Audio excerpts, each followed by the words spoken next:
अनुपमा में वनराज के होश उड़ाएगी अनुपमा। दरअसल आने वाले एपिसोड में देखने को मिलता है कि अनुज ने अपनी मौत को इतना करीब से देखा होता है हादसे में कि उसकी जान जाते जाते बची होती है और वो नहीं चाहता कि अनुपमा से वो अपनी दिल की बात कहे बिना ही निकलने। इसीलिए वो चाहता है कि वो जिस वक्त अनुपमा से अपने प्यार का इजहार करेगा वही वक्त काफ़ी ज़्यादा सही होगा और वही दुनिया उसकी ज़िंदगी का सबसे खूबसूरत पल होगा।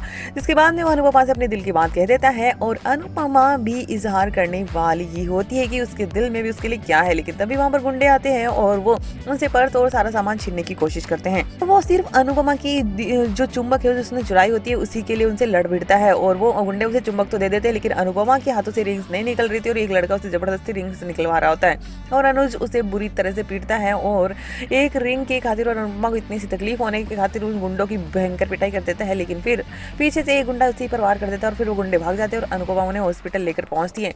अनुपमा बहुत ही ज्यादा घबरा जाती है और यहाँ तक ये भी कह देती है कि अनुज अनुपमा को छोड़कर कहीं नहीं जाएंगे। आप सुन रहे हैं ना। और अपने दिल की बात फाइनली अनुपमा के मुंह पर आ ही गई है। तो दूसरी तरफ देखने को मिलता है कि डॉक्टर उसे चेक करते हैं और कहते हैं कि अगर सुबह तक होश नहीं आया तो वो कोमा में भी जा सकते हैं। वहीं देखने को मिलता है कि अनुपम वनराज को कैफे में समर ध्यान रखते नजर आता है और कहता है कि आप ठीक तो है ना। वो कहता है कि बिल्कुल हाँ बेटा बिल्कुल ठीक है और उसको भी कोई बहुत बड़ा ऑफर मिला है। और देखने को मिलता है कि अनुपमा और सभी को कॉल लगाती काका को और इनको, लेकिन किसी का कॉल नहीं उठता है। तो वो सीधा वनराज को कॉल लगा देती है और वनराज भी उसकी हालत देखकर घबरा जाता है और जल्दी से हॉस्पिटल पहुंचता है। और अनुपमा भगवान से प्रार्थना करते नजर आती है कि अनुज को कुछ नहीं होना चाहिए और उसे पहले की सारी यादें याद आती है कि किस तरह से अनुज और उसने टाइम स्पेंड किया है और उसे एहसास हो चुका है कि उसे प्यार हो चुका है।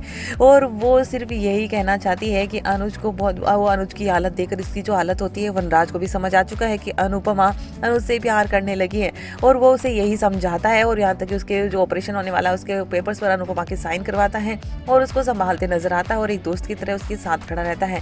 और वनराज साफ कह देता है कि अनुपमा अब तुम भी आगे बढ़ो। तुम्हारी जो ये हालत है ना आज मैं जो देख रहा हूँ उससे साफ पता चल रहा है कि तुम्हारे दिल में भी अनुज के लिए उतना ही प्यार है जितना अनुज के दिल में है। अनुपमा कहती है 26 साल से तो दुनिया ही बदल जाती है और ये तो 26 साल मेरे लिए वैसे की वैसे ही रहे, ऐसा कोई इंसान कैसे हो सकता है। और अनुपमा को एहसास हो चुका है अपने प्यार का और वनराज उसे यही एहसास दिलाता है और उसके सामने अनुपमा ने अपने दिल की बात भी कह देती है।